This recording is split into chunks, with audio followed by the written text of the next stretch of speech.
안녕하세요, 여러분. 성경 공부 시작하겠습니다. 먼저 하나님께 기도 올리겠습니다. 사랑하는 우리들의 하나님 아버지, 은혜와 사랑 감사합니다. 오늘도 변함없으신 사랑으로 저희가 주의 말씀 앞에 있습니다. 듣게 하시는 하나님의 뜻이 우리 모두에게서 이루어지게 되기를 우리 구주 예수 그리스도 이름으로 기도드립니다. 아멘. 네. 이제 우리는 살아 숨쉬는 모든 사람들과 그리고 짐승들과 땅 위에 기어다니는 모든 것들과 공중의 모든 새들까지도 모두 쓸어버리시겠다는 하나님의 어마어마한 홍수 심판이 예고되어 있는 창세기 6장 말씀에 이르렀습니다.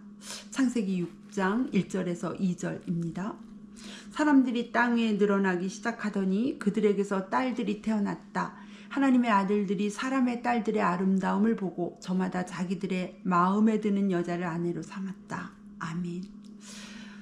창세기 6장 말씀은 하나님께서 노아 시대의 모든 사람들과 모든 생물들을 향해 홍수 심판을 결정하시고 또 감행하실 수밖에 없으셨던 죄의 시작이 무엇이었는지에 관해 말씀해 주시는 것으로 시작하고 있습니다. 그것은 하나님을 섬기고 하나님의 뜻을 따라 살았던 하나님의 아들들마저 아내를 삼되 오직 외모의 아름다움만을 보고 모두가 자기들의 마음에 드는 여자를 아내로 삼게 된 것이었습니다.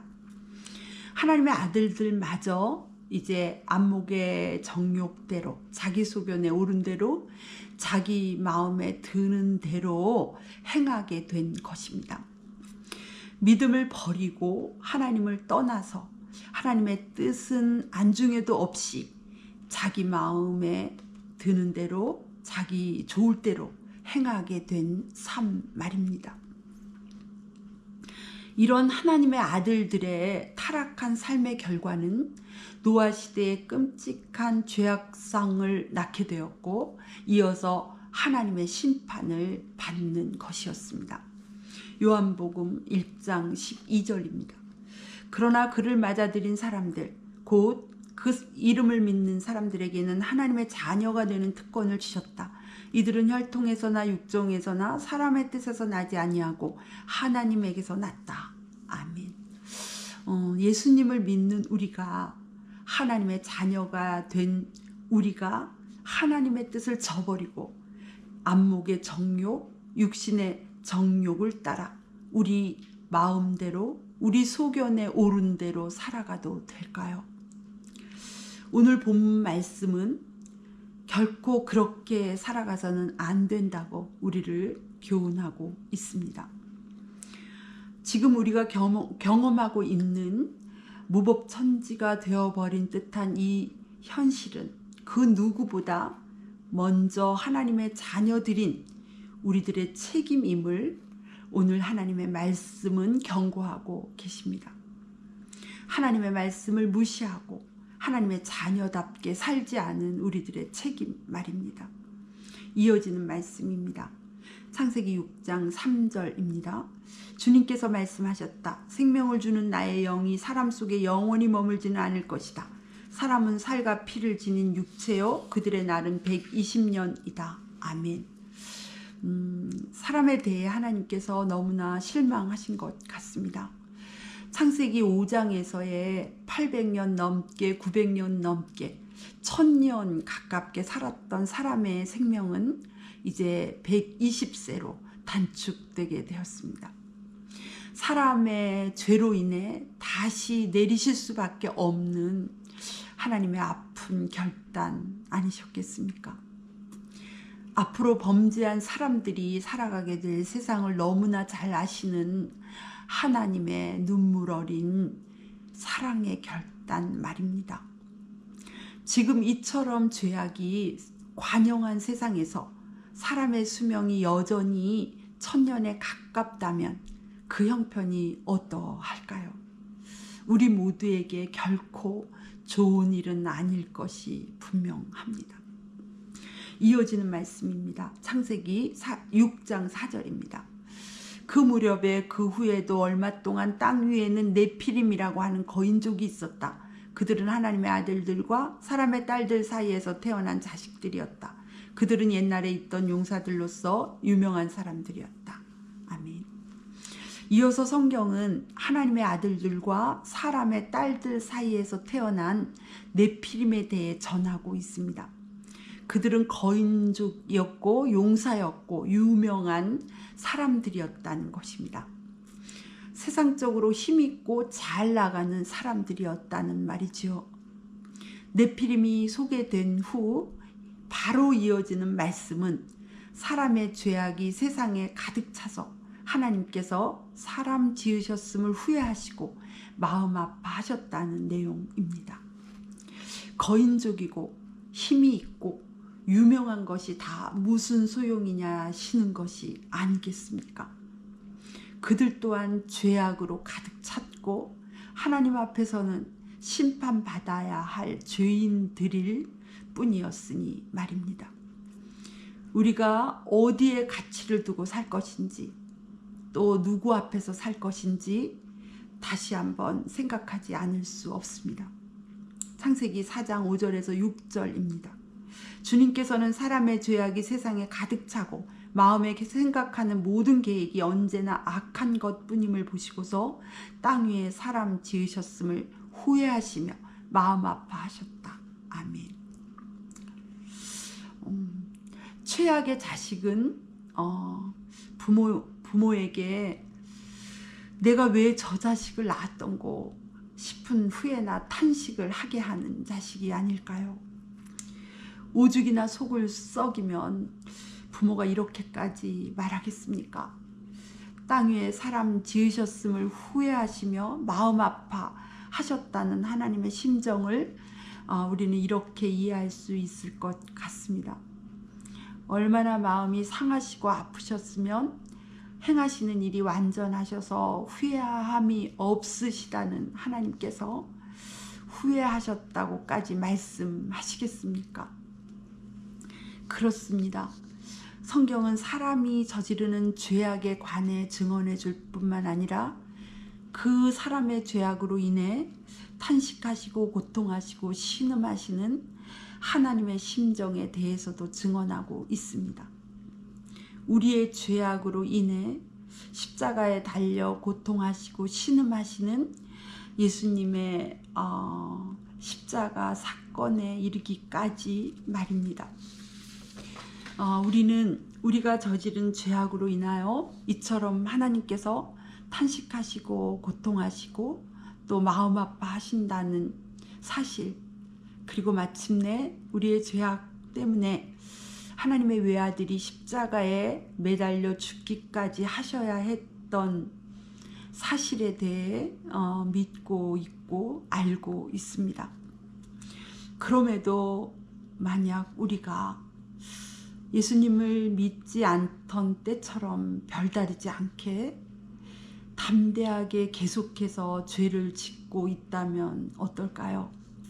그러면서도 우리의 믿음이 진실한 것이라고 하나님께 인정받을 수 있을까요?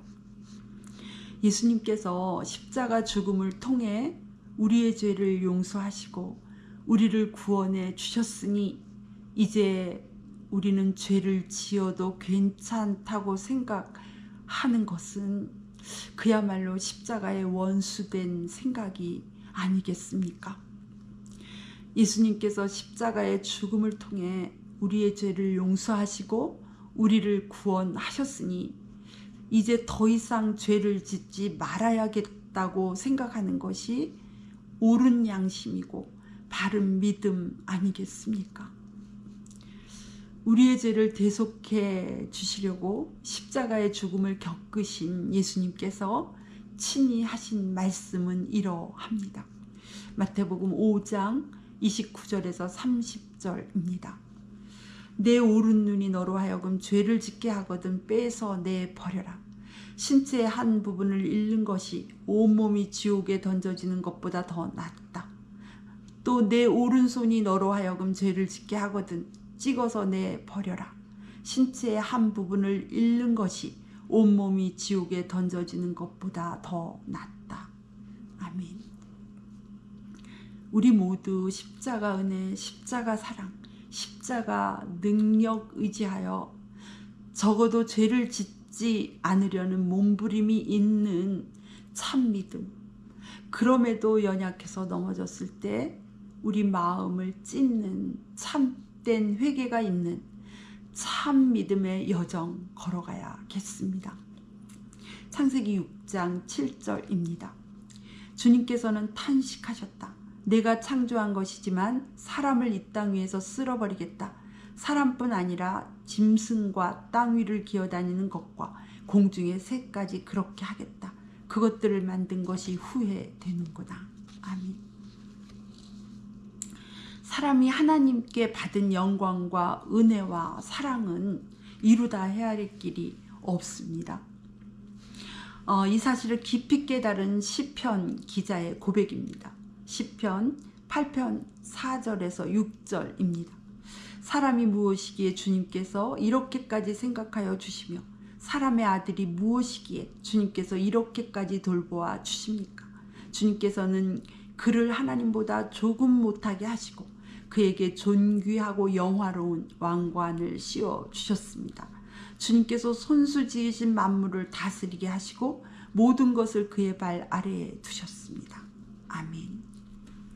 네, 하나님께서 이토록 당신의 형상대로 지으시며 영광과 존귀를 주시면서 심히 기뻐하셨던 사람, 이제 하나님께서 탄식하시고 심판을 내리시는 존재가 되고 말았습니다.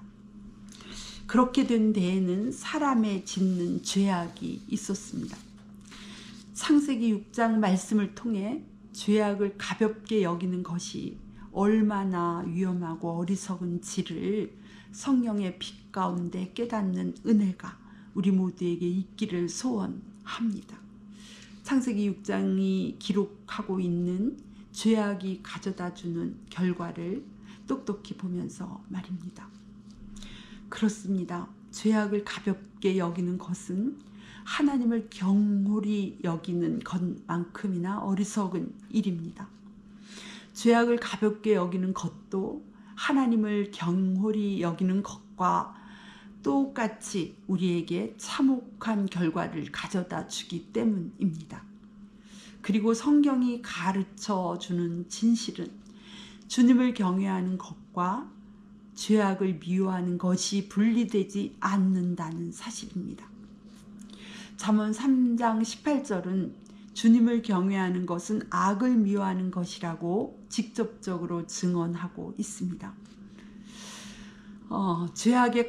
죄악을 가볍게 여기는 우리의 어리석음을 너무나 잘 아시는 하나님의 염려와 사랑은 욥기를 통해서도 계속되고 있습니다.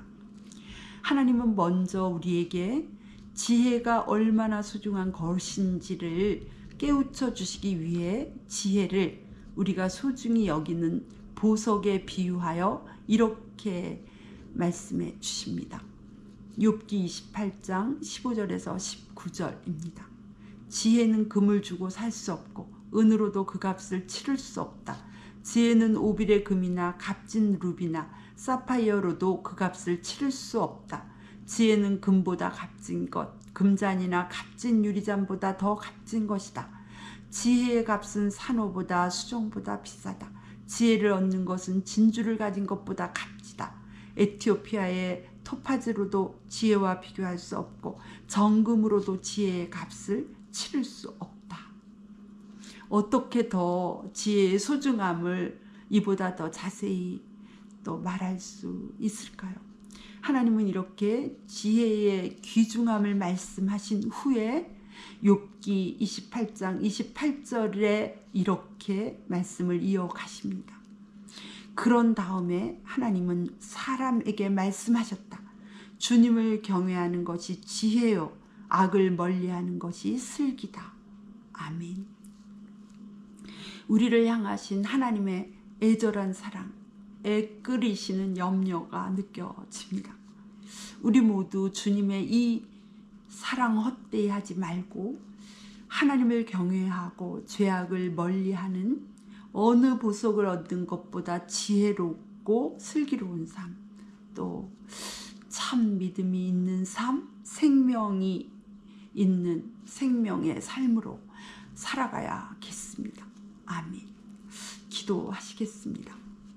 사랑의 하나님 아버지, 오늘 말씀을 통해 특별히 성경 말씀이 구절구절 우리를 향하신 하나님의 애절한 사랑의 노래요, 애끓이시는 염려 속에 하시는 말씀인 것을 깨달아 더욱 말씀을 사랑하고 말씀대로 순종하며 살게 해 주시옵소서. 오늘은 주님을 경외하며 죄악을 멀리하라시는 주님 말씀 들었으니 저희 모두가 평생 잊지 않고 그렇게 사는 복된 인생 되게 해 주옵소서. 예수님의 이름으로 기도드리옵니다. 아멘.